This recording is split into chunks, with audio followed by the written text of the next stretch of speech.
Hello super friends and welcome to DC TV Talk, and in today's episode we're going to be breaking down and reviewing The Flash, Season 5, Episode 7, otherwise entitled O Come, O Ye Faithful. And before you jump into this review, make sure you've seen the episode as it will be filled with spoilers. So I'm just going to jump straight into our main story for this episode, which focused on Weather Witch, who is this new character brought into the show in this episode, and she is trying to free her father, Weather Wizard, who you will know from previous seasons of The Flash, because she has, let's just say, some daddy issues to cut it short.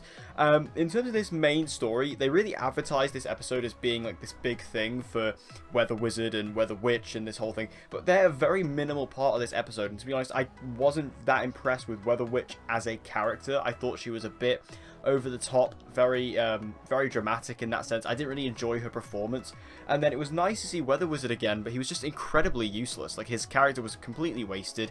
He's barely in the episode, and even when he does show up for this final confrontation between Weather Witch and Weather Wizard, it's a virtual reality thing controlled by Iris, which I can't quite tell if that's dumb or incredibly funny. I can't quite tell. I was very conflicted with this decision when actually watching the episode, because it really took me by surprise. I was like, oh my god, that is just really weird. And again, I can't quite tell if it's funny or dumb. I'll leave that up to you guys in the comments.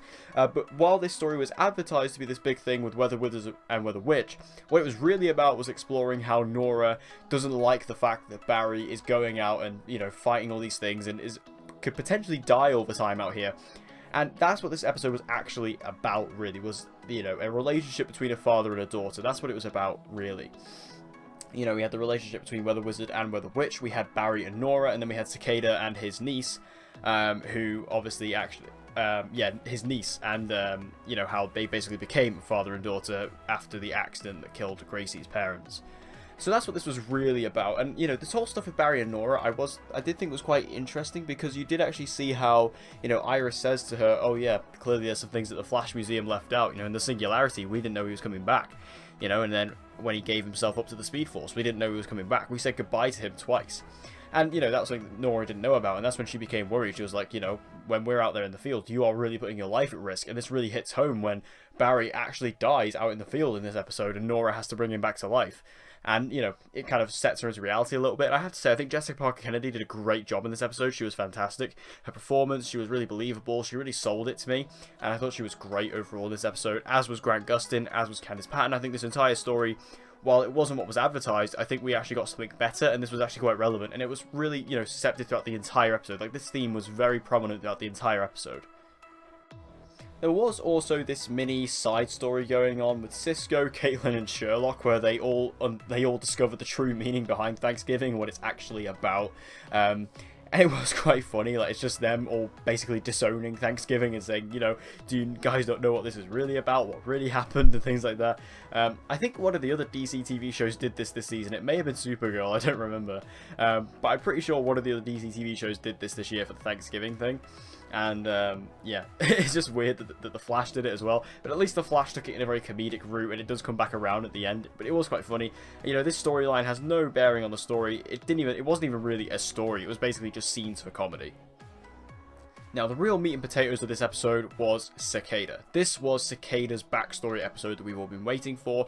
In this episode, we find out what happened to his niece, what happened to Cicada, and how he got his powers, and what his backstory was.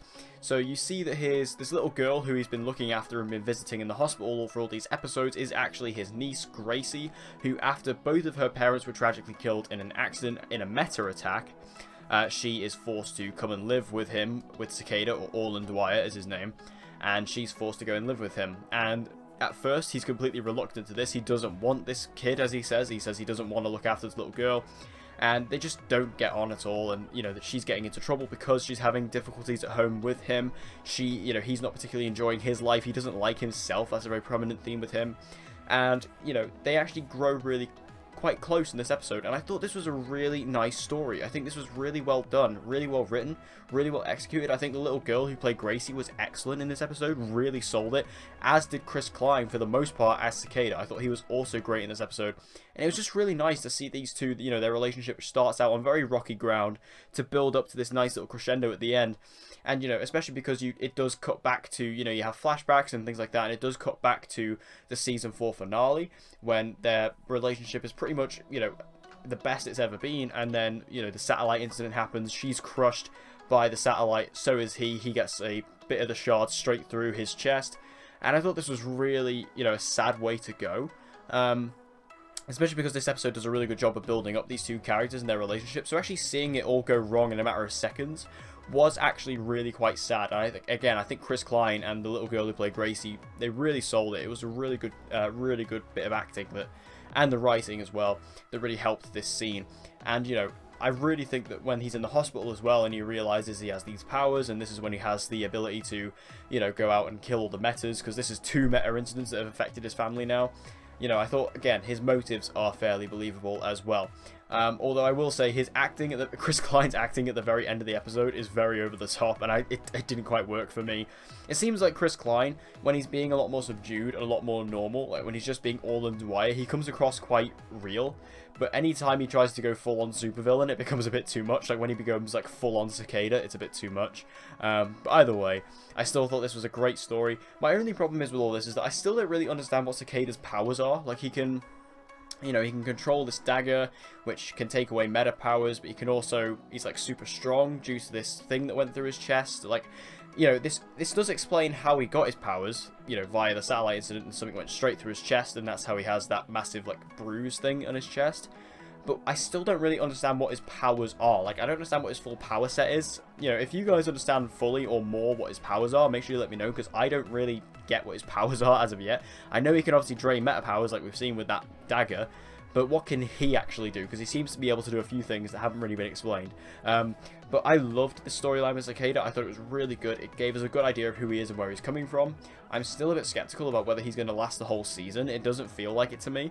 But I really enjoyed everything we got with Cicada, and I'm liking Cicada a lot as a whole. And just one final thing I'd like to bring up, for all of those other DC TV YouTubers out there who, in this particular episode of The Flash for their review, have been saying, oh, The Flash's future death revealed, things like that.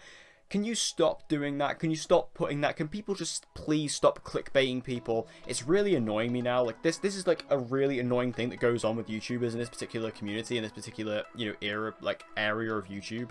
It's just the clickbaiting is absolutely ridiculous. So I'm just going to tell you right now, I mean, obviously, I expect you have seen this episode, given the fact you're watching this spoiler review, but if you haven't, you know, Barry's future is not revealed in this episode. What happens to him in the future is not revealed. It's just not. Nora mentions it in passing, but gives no detail on it. She's just talking about how him just going away in the future is very similar to what happened to him in the Singularity and what happened to him at the end of season 3. It's literally nothing. It's not revealed. Don't listen to any of those titles. They're all just clickbaiting you. And if you are a DC TV YouTuber watching this and you have put that in your title, please stop. It's just horrific. I'm getting sick of it now. It's just so ridiculous. This community is getting so annoying in that sense, and I just really want to put a stop to it. Not that I'm going to do anything, not that this message will have an effect on that, but I just really wanted to rant about that on mic because I've had enough of it. Overall, though, I thought this was a pretty good episode of The Flash. I really enjoyed it. I think this is another one of the stronger ones for this season. I really enjoyed it. Like I say, although all the stuff with, like, Weather Wizard, Weather Witch, that was pretty dumbed down, pretty useless, and, you know, the Cisco Caitlin stuff and Sherlock stuff, although it was funny, again, no real bearing on the story, but the Barry and Nora stuff I think worked really well in this episode, and particularly what worked specifically well in this episode was all the stuff with Cicada. I think it was great. I loved seeing Cicada's backstory, and I can't wait to see what they do with Cicada now, especially because Team Flash now actually know what who Cicada is. It's going to be interesting to see how that develops from this point on. I like this early reveal. I like the fact that the team know that this is Cicada, because that was one thing that worked really well in Arrow's favor in season 5 when they revealed Prometheus fairly early on.